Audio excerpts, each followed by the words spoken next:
What's up, guys? We are back with a full slate of MLB action here on Saturday, August 10th. Friday was a decent one, guys. It was a little bit weird out there, though, not going to lie. We lost our first game of the day. We had the Baltimore-Tampa Bay over 7.5. We ended up with 5 total runs scored in a 4-1 Baltimore win, but only 5 runs on 16 total hits. So a little bit annoying there. We also had a game get rescheduled. We were on the Yankees -1.5, but that one got rained out. We hit a win there on the Cubs -130. It was a nail-biter, crazy game with 30 total hits, and the Cubs eventually winning 7-6. So that's a win. Put it on the board. We also had the over in that Cincinnati Reds Milwaukee Brewers game. It was an over-under of 8.5. We had the over, and we saw 11 runs scored in that game for the Brewers to win that one 8-3. So we'll take that one. Another solid win. We also had Cleveland, Minnesota game 2. We had the over on that one. Just barely edged it out there with 9 total runs scored. It was 9 runs on 19 total hits and 3 errors, and we only ended up with 9 total runs in that game. So regardless, a win's a win. We'll definitely take it, but man, didn't feel like that one should have been so close. We had an annoying end of the night, though, guys. We had the Royals -114. They gave that one up late to lose that game to the Cardinals 8-5. The Royals bullpen, guys, is a real problem. But a 3-2 day, we'll take it. Not going to complain too much about a winning day. Let's get back after it and find some value on this full Saturday slate. Before we jump into the games for the day, guys, just a heads up, I'm going to be traveling to Scotland from August 11th through the 20th, but don't worry, we're still going to have content every single day. There will be a new NFL video every day with our Week 1 first looks and our season outlook for every single team, and I'll be posting my favorite MLB picks for each day in the pinned comment on those videos and also in the community post. So any questions about this, please let me know down in the comments. Take a second, guys, and hit that like button. It's a big thank you for all the free content, and it only takes 1 second. If you like these videos, go ahead and subscribe. It's a great way to support the channel also, and make sure you don't miss out on our daily content. Our videos are sponsored by StumpTheSpread.com. Click the link in the description to go over there and join our free email list, and check out our top confidence plays on all the major sports, including some preseason football. Comment below with any bets you're looking at today, and we'll give you our best advice on all of them. We are committed to responding to every single comment every day, so let me know anything you want to say about my picks, these videos, or anything you see here. As always, our favorite picks will be in the pinned comment down below. Now let's get into our first game of the day. It's the Texas Rangers going on the road to take on the Yankees in game 1 of their doubleheader. The Rangers come into this game fresh off of losing 3 out of their last 4 overall at 54-61 on the season, not having the year they wanted. They're handing the ball in this one to Nathan Eovaldi, who's 8-5 this year with a 3.62 ERA. He should be very well rested. His last start was back on the 4th against Boston. He was supposed to pitch yesterday in that game that got rained out, but now we're going to see him today. His last outing wasn't his best work, guys. 5 innings, 7 hits, 5 earned runs against the Boston Red Sox, so not his best stuff. And honestly, I would say 3 out of his last 4 starts have been a little bit problematic. And for a guy that's been generally pretty good this season, that's a little bit surprising to see. He doesn't have a start against the Yankees this year, so nothing to be gleaned from that. In terms of their bullpen, guys, the Rangers, not really a bullpen that you're going to be super stoked about. Pretty close there to the bottom of the MLB with a bullpen ERA of 4.49, so that's not exactly getting the job done, and the offense hasn't been great recently either, guys. 4-2, 4, and 2 runs respectively over their last several games, so they're trying to put something together here, but not exactly an offense that I'm super high on. 19th in the majors in runs scored, 23rd in the majors in slugging percentage. Like, this is looking like a bottom third of the league type of offense to me, and that is not going to be good enough to get it done with this pitching staff. So they're going up against the Yankees in this one, obviously as game 1 of that rescheduled deal. But yeah, the Yankees haven't been having a great time either, guys, losing 2 in a row against the Angels. They had a game in that series postponed, now a game here against the Rangers postponed, so dealing with some weird scheduling situations, but they should be pretty well rested coming into this doubleheader at least. They're handing the ball in this one to Carlos Rodon, who's 12-7 this year with a 4.37 ERA. His last start was against the Blue Jays. 5 1/3 innings, 3 hits, 3 earned runs, including a home run, in a game the Yankees won 8-3. They've won each of his last 3 outings, and all of his last 4 starts have been very, very serviceable. This is a guy that got off to a crazy start to the year and then had a bit of a slump, but right now seems like he's back on track and throwing the ball well. So definitely give him some credit here. Also some credit to that Yankees bullpen, guys. Still 4th in the majors with a 3.49 bullpen ERA. Nothing wrong with that. And this is an offensive powerhouse, guys, but they've been in a bit of a slump, scoring 4, 2, 5, and 4 runs respectively over their last few games. That is not the norm for this team. Obviously, they're going to be missing Volpe here, it seems like, as he exited that game against the Angels with foot pain. I'm not 100% sure if he's going to be playing in this one or not. I don't think it makes a huge difference, but definitely something to at least keep a little bit of an eye on. This team is great at the plate, though, guys. 2nd in the majors in runs scored, 10th in the majors in batting average. They are the 2nd best on base percentage and 3rd best slugging percentage team in the MLB. So expecting big things out of this offense in this game. Unfortunately, guys, we don't have any numbers for this one right now, I would kind of assume that it'll be similar numbers to, what this game was listed as yesterday. With if you take the, take the Yankees -1.5, you can get them around +120. You'll have to keep an eye on that pinned comment. Very likely we're going to have to be updating it throughout the night and throughout the day, since there are quite a few games right now that we don't have any numbers for. But in general, guys, this is looking like possibly an over game and likely a Yankees game. Next on the docket, we're looking at the Oakland A's going on the road to take on the Toronto Blue Jays. The A's come into this game fresh off a 3-1 loss in game 1 of this series. They are 48-69 on the year, hitting the ball in this one to Osvaldo Bido, who, he's sporting a 4.64 ERA, coming off a very serviceable start against the Dodgers, though. 6 innings, 6 hits, only 2 earned runs allowed. He did give up 3 runs total, but overall, this guy has done some positive things. I mean, over his last 3 outings, all of which have been starts, he had 1 bad one at the Angels, but his 2 home starts were very good, and he had some positive outings there out of the bullpen and stuff like that. Like, this 28-year-old definitely showing some promise out there, so that's nice to see for Oakland, not having an amazing season. Their bullpen, on the other hand, has been very serviceable, guys. They're currently 6th in the MLB with a 3.61 bullpen ERA. Very little to complain about that. The bats have cooled off, though, for sure, guys. They've scored 1, 3, 1, 5, and 2 runs, respectively, over their last several games. Yeah, I mean, Brent Rooker's a monster, but other than that, this lineup doesn't feel like it's got a ton of positive, hitters on it. They're 18th in the majors in slugging percentage, so those power numbers are definitely creeping up, but 28th in batting average, batting .230 as a team, like, not really an offense I'm going to be super excited about. So we'll see what they can do here going up against the Blue Jays, who come into this game winners of 3 out of their last 4. They're 54-62 on the year, so a crazy amount of work to do if they're going to, try and claw back towards a postseason berth. But they're hitting the ball in this one to Yariel Rodriguez, who's 1-4 this year with a 3.86 ERA. His last start was against the Yankees, and he was actually very good out there, guys. 4 2/3 innings, so a very short start, but only gave up 4 hits and no runs over those 4 2/3 innings. Unfortunately, it was a game that we saw the Blue Jays lose to the Yankees 4-3 in extra innings, but overall, he looked pretty solid in that game, so I think we can expect decent things from him here against the A's. Not a team that he's faced this season, but still, I feel like he comes into this game throwing the ball relatively well. The problem is he does not go deep into games, guys, and that puts the ball in the hands of that Toronto bullpen, which one of the worst in the majors. A 5.11 bullpen ERA over the course of the season is an absolute disaster. So they're going to need to put up some runs in this game, and yeah, the 3 runs that they scored in game 1 of this series might not be enough. They scored 3, 7, 3, 5, and 3 runs respectively over their last few games. We see Vladimir Guerrero Jr. hitting the absolute cover off the ball recently, but even that's not enough to really drag this offense up to, like, even average MLB level. I mean, they're getting on base 13th in the majors in, on base percentage. That's not terrible, I guess, but yeah, not a lot of numbers for this offense that really get me going. So looking at the numbers for this game, we've got the A's at +125, the Blue Jays at -145. We've got an over-under out there of 9. Oakland is only 19-39 on the road. Toronto's actually a 500 team at home, which is kind of impressive given their, season-long record. In terms of the over-under, we're looking at mixed trends here, and with an over-under of 9, I don't really think I'm super interested in that one. You could maybe even talk me into a small lean towards the under, possibly, but generally speaking in this game, I think I'm shading towards the Blue Jays -145, but that's not a game that I think there's a lot of value on.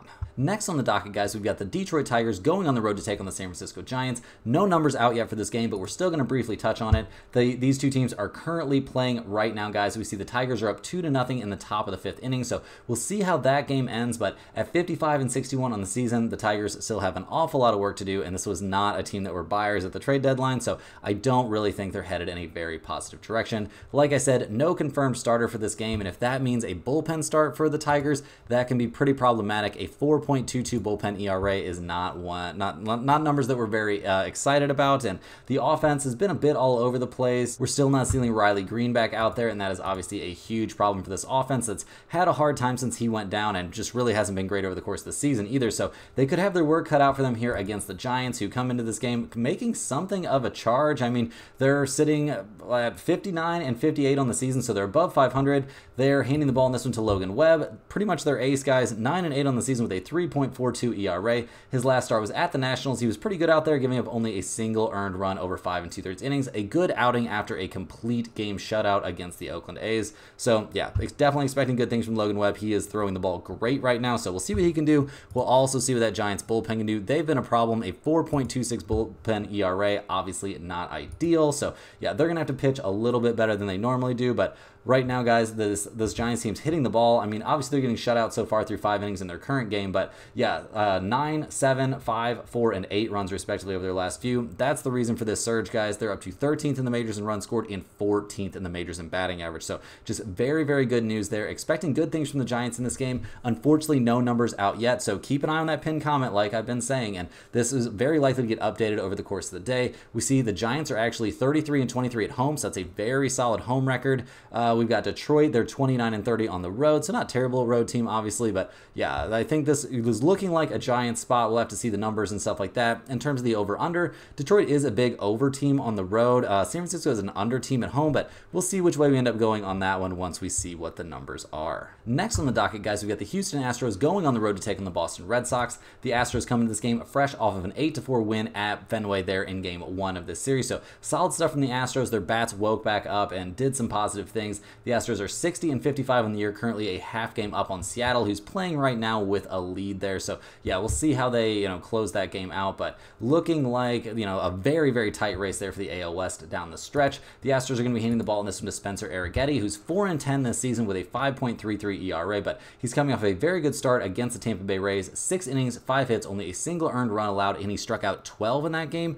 Unfortunately, the Astros bats were nowhere to be found, and they lost that game to Tampa Bay 1-0. So pretty rough stuff there. I would assume you got to be pretty irritated as a starting pitcher in the major leagues when you get absolutely 0 runs of support in a game. But yeah, this young 24-year-old kind of still got to pay his dues. He's throwing the ball well right now, so give him credit. We'll also give some credit to that bullpen, guys. The Astros bullpen's been headed in a positive direction for a long time now. A 3.68 ERA coming out of the pen. Absolutely nothing wrong with that. And the bats seem like they're fully awakened, guys. 8, 6, and 4 runs over their last few games. We see Altuve leading the way, batting over 300. This is the 3rd best batting average team in the major leagues and 10th best in on-base percentage, so definitely some things to feel good about for them at the plate. And they're taking on the Red Sox, who come into this game currently without a confirmed starter, which is a little bit concerning. I mean, this has been kind of a middle-of-the-road team in terms of, their overall caliber of, starting pitching.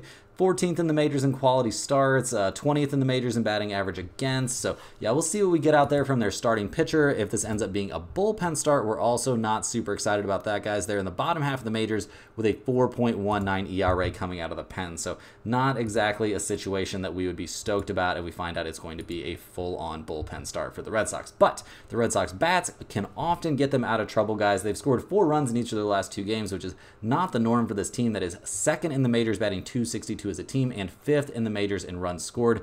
They're the 5th best on base percentage team as well, and their slugging percentage trails only the Baltimore Orioles. So this is a team that can absolutely hit it, and they will be trying to do that in this game for sure. We see Boston 1 game below 500 at home, Houston 25 and 29 on the road, so not a great road team. We also see some trends towards the under here, but guys, I don't know if I'm too interested in unders. I was leaning towards the under in game 1 of this series, and we saw 12 runs scored. I think we could see plenty of offense in this game as well, so probably leaning slightly towards Houston and slightly towards the over, but we got to wait for the numbers to come out for this game before we can tell you for sure. So make sure to check that pinned comment. Next on the docket, guys, we're looking at the San Diego Padres going on the road to take on the Miami Marlins. The Padres come into this game fresh off of a 6-2 win at Miami in game 1 of this series. Machado, 2-run double in the 10th inning and a Merrill homer. Yeah, just a lot of late game heroics in that one, but the Padres eventually came away with a win that ended up being comfortable in the end, but was not comfortable throughout the game. They're hitting the ball in this one to Matt Waldron, hoping he can, continue to throw the ball well. He's 7-9 on the season with a 3.79 ERA. His last start was a great one against the Rockies, 5 2/3 innings, 2 hits, only a single run allowed, and that was in a 10-2 win there for the Padres, so they'll certainly take that. He's had some struggles over his last 5 starts, but generally speaking, I think we're happy with how he's been throwing the ball. His last start against Miami was back in May, so a long time ago for sure, but he went 7 innings, gave up 6 hits and 0 runs in that game while striking out 8 and walking 0, so clearly had his best stuff there, and he was pitching at home against the Marlins. This time he's pitching in Miami, so we'll see how he can do, but I'm expecting good things from Waldron. children. I'm also expecting good things from this bullpen, guys, that's been headed in a very positive direction now for quite some time. They're down to a 3.99 ERA coming out of the pen, which is great for a team that really had huge problems with their bullpen early on this season. So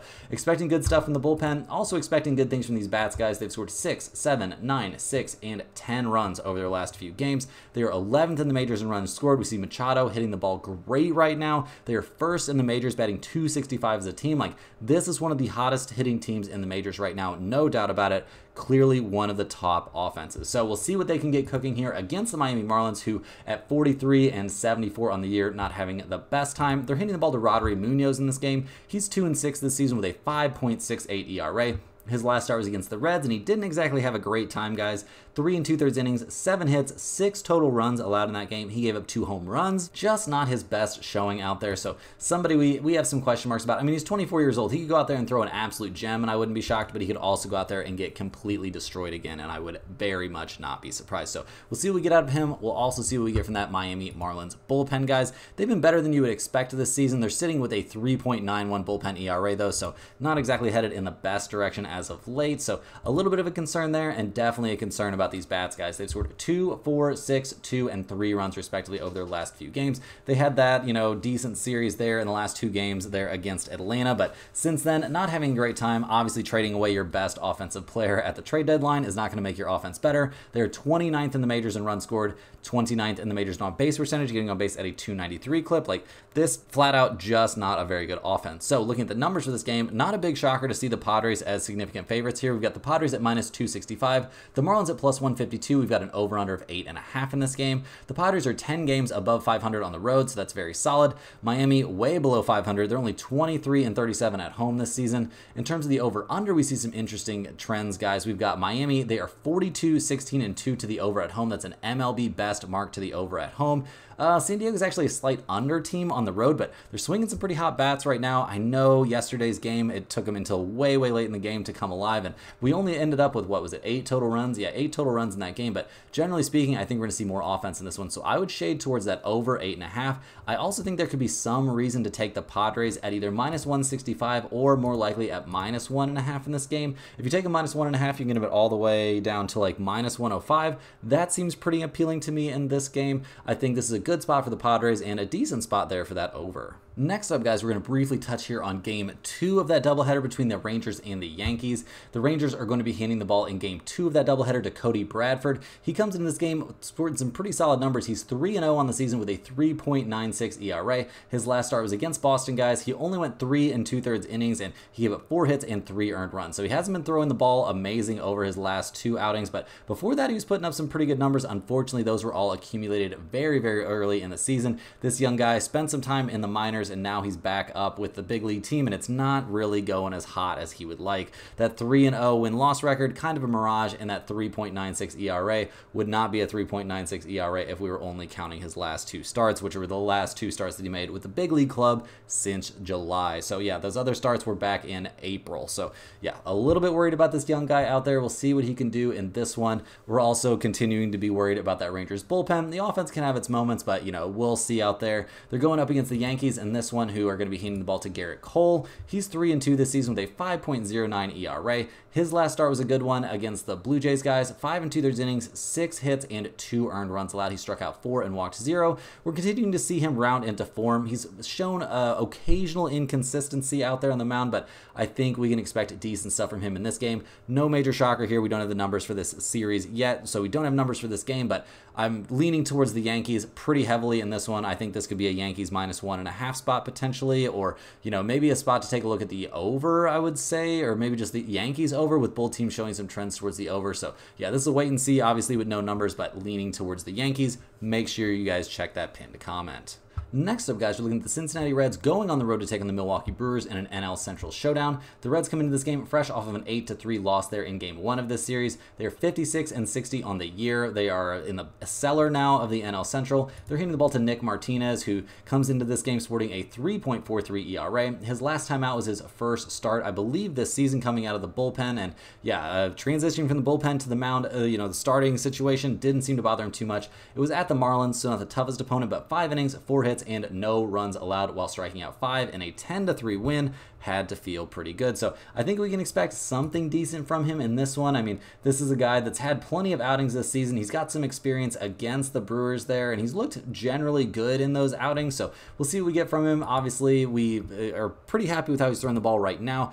Making that transition to a full-time starter can be a little bit tricky, but generally speaking, we're not worried about him, and we're not that worried about the Reds bullpen, guys. A 3.56 ERA coming out of the pen is very, very solid. We can be a little bit worried about this offense. I mean, they only scored 3 runs in game 1 of this series after a great offensive series there against the Marlins, so we'll see if they can kind of, turn things back around real quick. I mean, Elly De La Cruz has been hitting the ball well. I mean, Spencer Steer has put up good numbers this season, no doubt about that, but overall, guys, this just hasn't been a great offense. They are 26th in the majors in batting average and 23rd in the majors in on-base percentage. So we'll see if they can get something going up there at the plate against the Milwaukee Brewers in this game, who come into this one winners of 4 in a row. They've now got a 7-game cushion there in the NL Central. They're hitting the ball to Tobias Myers in this game. He's 6-5 this season with a 3.02 ERA. His last start was a good one at Washington. 5 innings, 4 hits, only a single earned run allowed. It was a home run, so that's not ideal, but generally speaking, we like how he's been throwing the ball recently. Over his last 5 starts, he hasn't gotten a ton of run support, but what can you do about that? Generally speaking, though, he's been throwing the ball pretty well.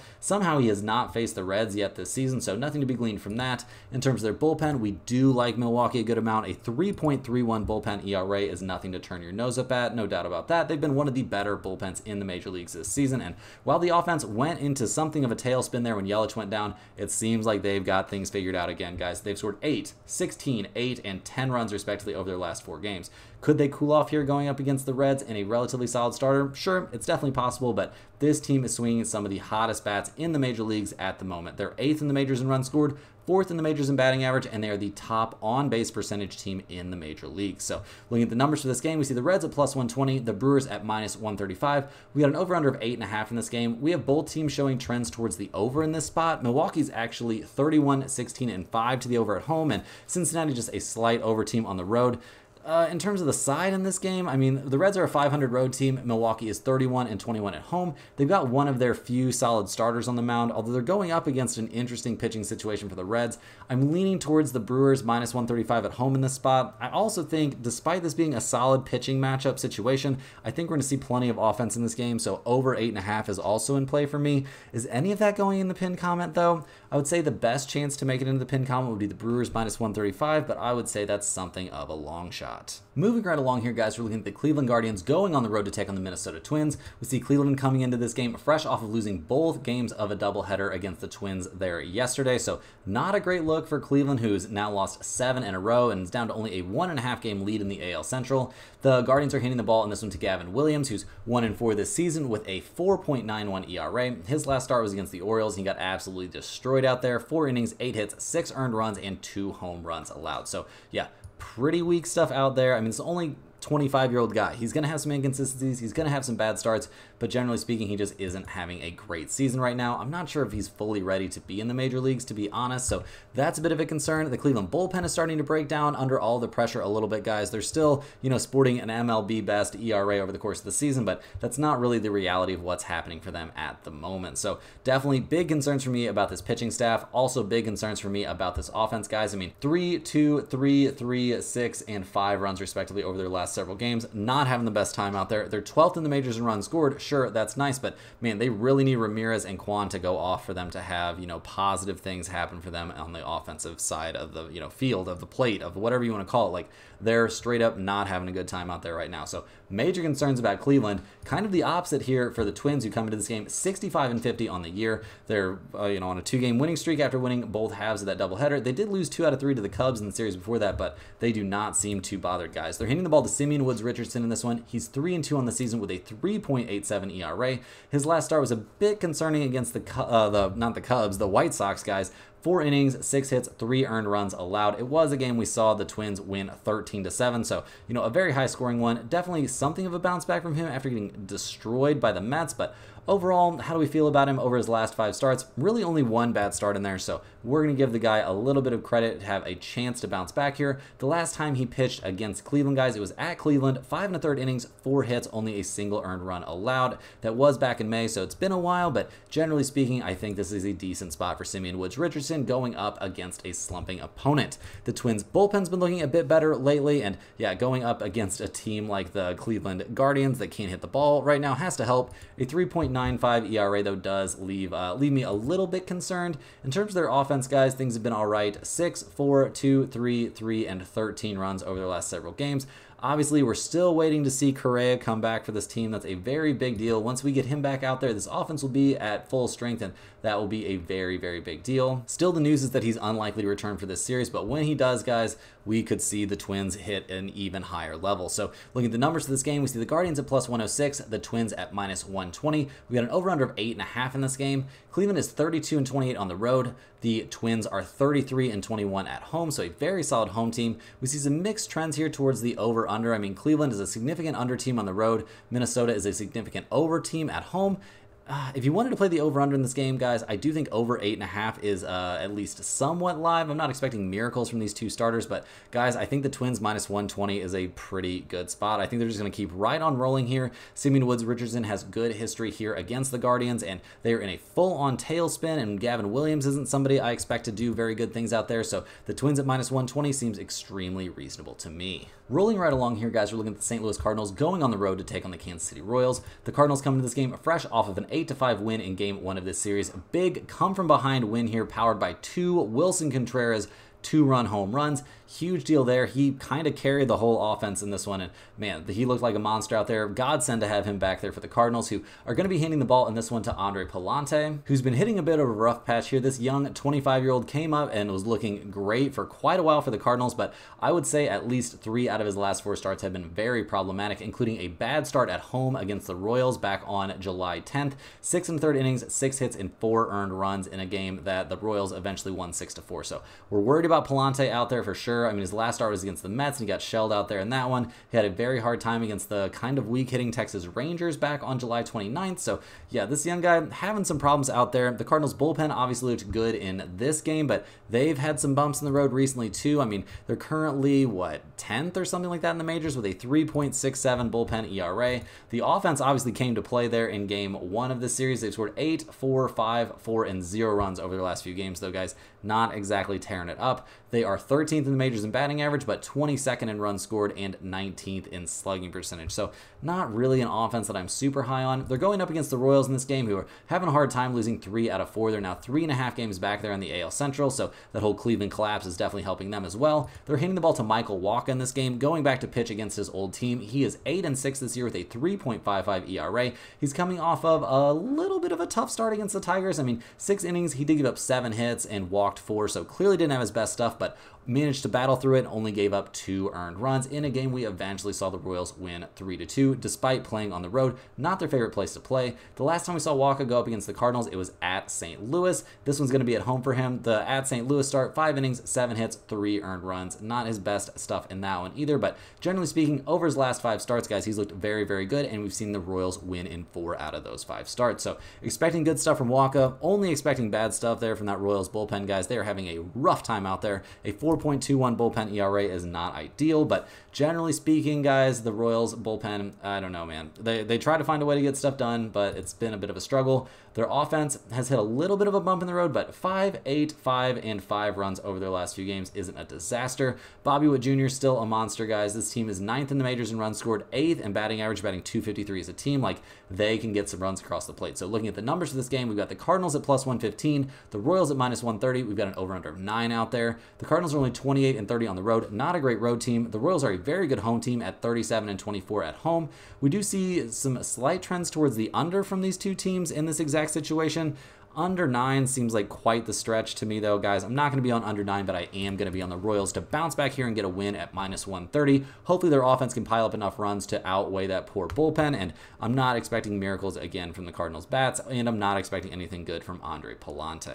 Next on the docket, guys, we're looking at the Baltimore Orioles going on the road to take on the Tampa Bay Rays. The Orioles come into this game 69-48 on the season. They're going to be handing the ball in this one to Corbin Burnes. They got the win in game 1 of this series, and handing the ball to Corbin Burnes has to feel pretty good, guys. He is 12-4 in the season with a 2.63 ERA. His last start was a kind of bumpy one against Cleveland, guys. It was at Cleveland, 5 innings, 7 hits, 5 runs, 4 of them were earned. Not his best stuff out there, but we did still see Baltimore get the 9-5 win out there. Pitching for the Orioles can be pretty nice when those bats are working, guys. You can do almost no wrong out there on the mound. So expecting a little bit of a bounce back here from Burns, who's been very, very good this season. In terms of their bullpen, we do have some reasons to worry about Baltimore, guys. A 4.04 bullpen ERA, not what you're really searching for, but they haven't been a disaster this season, so we'll give them a little bit of credit, and it's not like they're going up against the toughest hitting opponent in this one. And the Orioles bats still kind of need to come around here, guys. I mean, yeah, only 4 runs against the Tampa Bay Rays is not ideal. They've scored 4, 6, 7, 2, and 9 runs respectively over their last few games. They're still third in the majors in runs scored and hanging on to that first spot in the majors in slugging percentage, but we've seen a few of their guys have some slumps here, and they've had some, like ticky-tack kind of injuries and stuff, but I'm expecting good things from them in this game and generally expect good things from the Orioles offense. They are a scary, scary unit. They're taking on the Tampa Bay Rays, who come into this game losers of 3 out of their last 4 to fall to 58 and 57 on the year. They're hitting the ball to Drew Rasmussen, who he comes into this game, guys. This is going to be his second appearance of the season. His first one was a bullpen appearance where he went 2 innings and struck out 3, gave up no runs, nothing against the Cardinals. So very, very solid start for him there, or very solid outing for him there, but he's making a start in this one after what was the last time he pitched back on the 7th. So not a ton of days between this, so I don't know how deep we expect him to go into this game. And if that leads to a Tampa Bay Rays bullpen start, don't have to be nearly as scared as you used to be, guys. The Rays bullpen is down to a 3.94 ERA coming out of the pen, which is much closer to MLB average than they were early in the season when they were one of the kind of one of the worst bullpens in Major League Baseball. So not expecting a disaster here from the Tampa Bay pitching staff, but not super high on them and very, very low on these Rays bats, guys. They've scored 1, 6, 2, 3, and 1 run respectively over their last few games. They're 28th in the majors in runs scored, 25th in slugging percentage. They are only batting .235 as a team, just not an offense that I can really get behind, guys. So yeah, unfortunately, we don't have numbers for this game either, so check back that pinned comment and see if we add this one in. Baltimore, a solid road team, 35 and 23 on the road. Tampa Bay, 30 and 30 at home, so a 500 home team. Baltimore is also a huge over team on the road. They are 36, 19, and 3 to the over when playing away from home. That's an MLB best number. Tampa Bay, basically a 500 over-under team at home. So yeah, check back, see if this one makes it into the pinned comment, but right now we have no numbers for this game. Moving right along here, guys, we're looking at the Chicago Cubs going on the road to take on the Chicago White Sox. The Cubs come into this game fresh off a win in game 1 of this series. They've won their last 3 in a row and 4 out of their last 5 overall. They're 9.5 games back in Milwaukee in the NL Central, so still tons of work to do, but they're getting after it this season. They're trying here down the stretch. They're handing the ball to Justin Steele, who's 3 and 5 this season with a 3.33 ERA. He's coming off of a very good start against the Cardinals his last time out. 6 2/3 innings, 4 hits, only 2 earned runs allowed. He struck out 6 in that game, so very, very good stuff there. A little bit of a bounce back after a rocky start there at Cincinnati, but generally speaking, he's had some positive outings over his last 5, and it seems like he's on track. I mean, this isn't a young pitcher. I think we can expect some consistent effort from him and a good start from him in this game. The Cubs bullpen has been trending in a positive direction as well, guys. They're somewhere around 8th or 9th in the majors with a 3.66 bullpen ERA, and they've been looking very, very good down the stretch here this season. In terms of their offense, that's coming around as well, guys. They've scored 7, 8, and 7 runs respectively over their last few games, so that will definitely work and is much better than we've seen from them over the course of the season. So you could definitely say they're swinging some hot bats coming into something of a rivalry series against the White Sox, who come into this game obviously not having a great time. They've lost their last 2 in a row, so it seems like they might be poised to start another losing streak. Obviously, they had their chances there in game 1 of this series. There was a ton of hits in that game, but only 13 total runs. Felt like there could have been 20 runs scored in that game. I think there were 30 hits. So yeah, pretty wild stuff. White Sox obviously not having a great time. They're handing the ball to Chris Flexen, who's 2 and 11 on the year with a 5.53 ERA. His last start, guys, he got absolutely destroyed by the Twins. Yeah, just crazy, crazy stuff there. His start before that, he didn't have a great time against Kansas City, but managed to pitch his way out of some trouble. Seems like he's always pitching his way out of trouble, not making it super deep into games, and that puts pressure on one of the worst bullpens in Major League Baseball. The White Sox bullpen sporting a 5.04 ERA, not great, and the offense is the worst offense in Major League Baseball, dead last in all the major categories. So looking at the numbers for this game, no major shocker to see the Cubs as big favorites. We've got Chicago at minus 235, the White Sox at plus 205. We've got an over-under of 8.5 in this game. The Cubs are 25 and 33 on the road, so not a great road team. The Cubs are also not a great over team either. They're 29, 25, and 4 to the under on the road. The White Sox are 17-40 at home this season. That is crazy, crazy work. That is an MLB worst number. No shock there. They're also showing some kind of significant trends towards the under when playing at home. I'm not really interested in an under 8.5 in this spot necessarily, but I am a little bit interested in the Cubs. Unfortunately, to get any value out of that one, you're pretty much going to have to take them at least -1.5. If you take a -1.5, you can get them at around, what is it, -140, -142.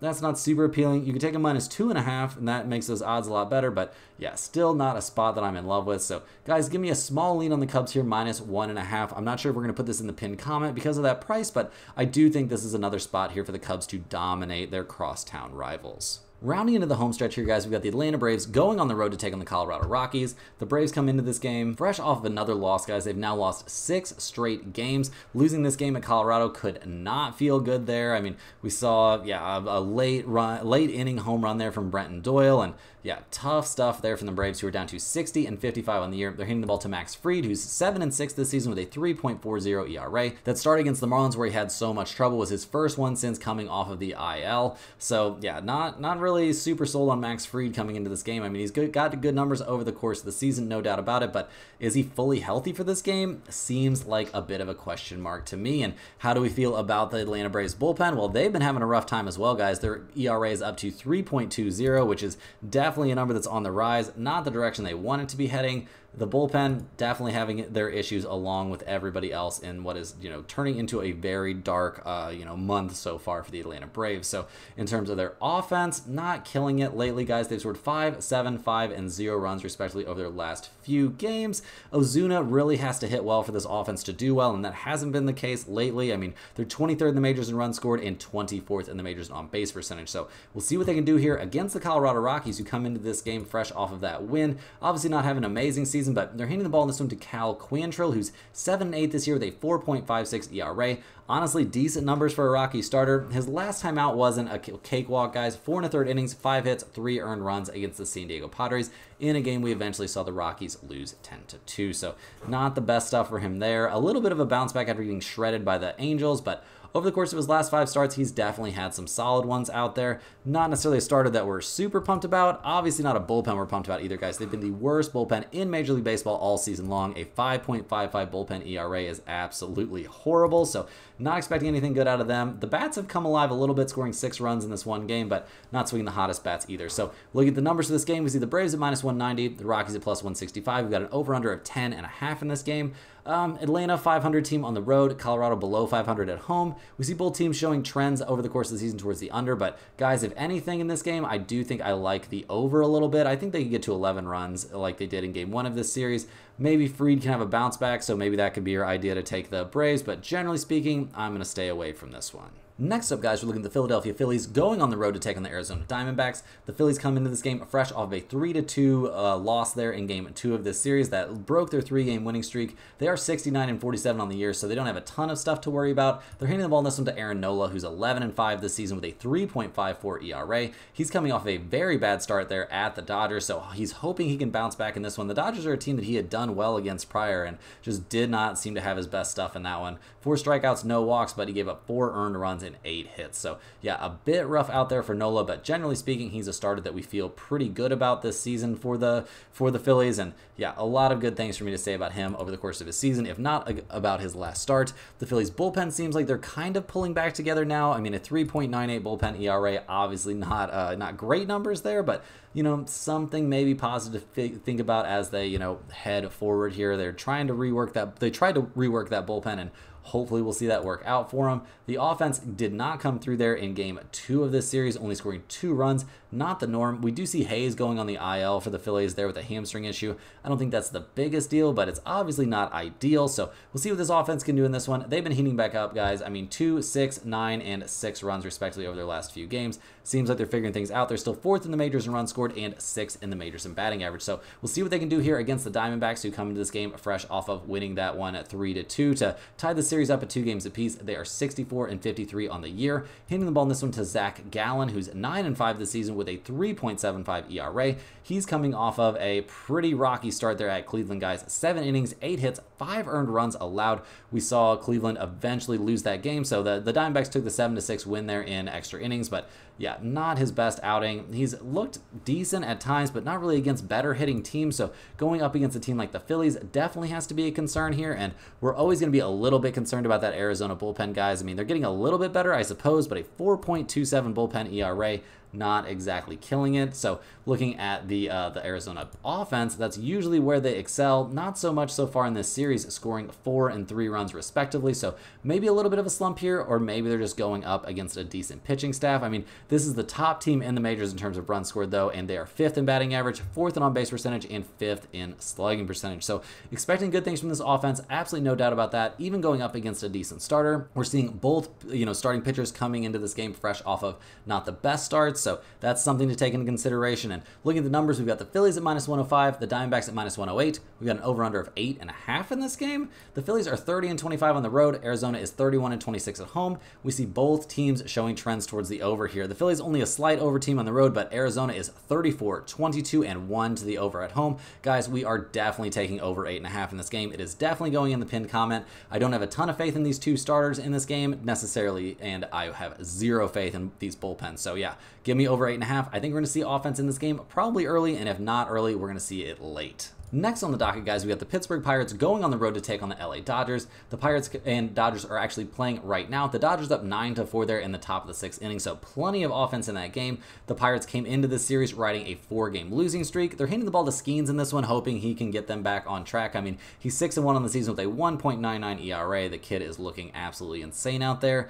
He had a bad start by his standards, guys, his last time out. 5 1/3 innings, 5 hits, and 2 earned runs against the Arizona Diamondbacks, one of the hardest hitting teams in baseball. So yeah, we'll cut him just a little bit of slack there. Skeens has been amazing this season. Obviously, you can expect some inconsistency, but that really hasn't been the case for him. His strikeout numbers taking a little bit of a dip. He's walking some guys out there. Like, it's, he's settling in, but things are a little bit tougher in the big leagues. As the longer you stay up, the more figured out your stuff can get. So we'll see what we get from Skeens in this one. Obviously, I'm expecting good stuff from him. I'm not expecting good stuff from that Pirates bullpen, though, guys. A 4.45 bullpen ERA. Not a great look. A big concern, a big part of why the Pirates are having a rough time this season. In terms of their offense coming into this game, they were actually hitting the ball relatively well despite, losing a lot of games, and they're putting up some runs here against the Dodgers, so I'm kind of hoping they can put up some runs here in support of Skeens. Brian Reynolds is obviously a monster, and this team has some other pieces, but over the course of the year, this just hasn't been an offense that I've been in love with. They're going up against the Dodgers in this game, who are 66 and 49 on the season. They are only 2 games up on the hard-charging Padres there in the NL West, and only 3 games up on the Diamondbacks, so things are looking pretty rough out there. We see Betts is apparently going to be playing right field when he comes back next week, so they're looking to shelter him a little bit there and ease him back in, but that'll be a big boost for this offense. They're hitting the ball to River Ryan in this one. He's 1-0 this season with a 1.72 ERA.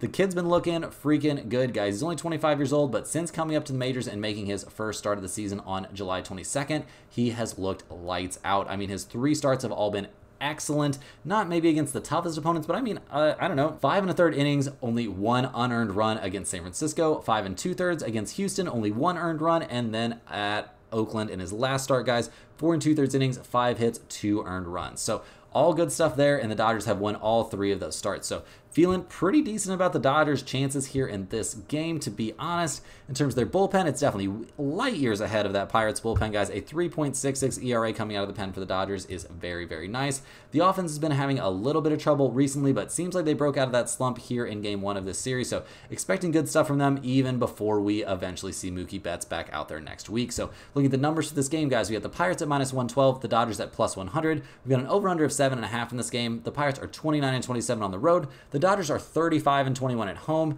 We see the Dodgers as a significant over team at home, and with an over/under of 7.5 in this game, even with Skeens pitching, I don't hate over 7.5, even though I expect both pitchers to have pretty solid outings. I'm also leaning towards the Dodgers in this game. LA at +100 here with River Ryan on the mound seems extremely reasonable to me. Will they be able to get to Skeens? Maybe, maybe not, but they might not need to, guys. They just have to wait him out, wait for that bullpen to come into the game, and then they should be able to capitalize. So give me the Dodgers in this one, maybe a slight look at the over. Last but not least, guys, we look at the New York Mets going on the road to take on the Seattle Mariners. The Mets come into this game, well, they're actually currently playing right now, guys, in Game 1 of this series. We see Seattle is actually up 4-0 on the Mets there in the bottom around the 7th inning. So things looking pretty rough for the Mets in game 1. They are 61-54 on the year, handing the ball to Sean Manaea, who's 8-4 this season with a 3.30 ERA. He's had a very, very good year. His last start was an excellent one at the Cardinals, guys. 7 innings, 6 hits, 10 strikeouts, and 0 runs allowed. In a game, we saw the Mets win 6-0. So great stuff from Manaea in that one. Absolutely no doubt about it. He's been a stud this season, throwing the ball great out there. He hasn't faced the Mariners this season, so that's going to be a new experience for him, but I doubt that he is too rattled. The Mets bullpen has been an issue this season all year long, but things are trending in a very positive direction for them here. A 3.98 bullpen ERA is a huge improvement from where they've been at over the course of the season, so not too worried about this bullpen, especially not in this, in this matchup. And the offense had been cruising right along until this, I mean, playing at Seattle is rough, guys. You can't expect the offense to put up a ton of runs, but they are 7th in the majors in runs scored and 8th in the majors in slugging percentage, so I expect them to get after it here at least at some point. And yeah, here going up against the Mariners, who look like they're going to be coming into this game fresh off a win if they can hang on to things here late. They're going to be hitting the ball to Logan Gilbert, who's 6-8 this season with a 3.05 ERA. The dude looked very good in his last start against the Phillies, guys. It was a big bounce back after having a rough start at Fenway, but 6 innings, 4 hits, only a single earned run allowed against the Phillies in a game his team lost 6-0. Probably doesn't feel great, but at least he threw the ball well out there. So expecting good stuff from Logan Gilbert in this game. Also expecting decent, but maybe not elite stuff from that Seattle bullpen. They've had their issues lately, but they've been good over the course of the season. And the offense was supposed to get way, way better. I don't know if it got way, way better, guys, but it definitely improved a bit over the course of the year. They're putting up terrible offensive numbers, no doubt about that. But those acquisitions seem like they have helped Seattle a decent amount. And they're in a very hotly contested race there in the AL West between them and the Houston Astros. So looking at the numbers for this game, we've got the Mets at +112, the Mariners at -130. We've got an over-under of 7.5 out there. The Mets are 30-25 on the road. Seattle is 34-26 at home. So yeah, I mean, the Mets, not a bad road team. Obviously, the Mariners are a very good home team. We see mixed trends towards the over-under here. I mean, we've got a very small number of only 7.5, and the Mets are a significant over team on the road, but Seattle is a huge under team at home. 37-20-3 to the under at home. Generally speaking, in this game, guys, I'm siding slightly towards under 7.5, but I think the Mets at +112 in this spot, in what looks like it's likely to be a bounce back situation, I think I like that a good amount. Logan Gilbert hasn't been super consistent lately, so I think they could possibly get to him. They're a solid hitting team, and I don't expect Seattle to be able to put up a lot of run support here against a guy like Manaea. So yeah, give me the Mets +112 in this game. A decent shot to end up in the pinned comment. That's all the games we have for today, guys. Hit that like button for good luck on all of your bets and subscribe to the channel if you're new. Let me know in the comments any questions you have on today's slate. Thanks for watching. You can click the link in the description to check out StumpTheSpread.com, and we'll see you guys tomorrow for more sports betting action.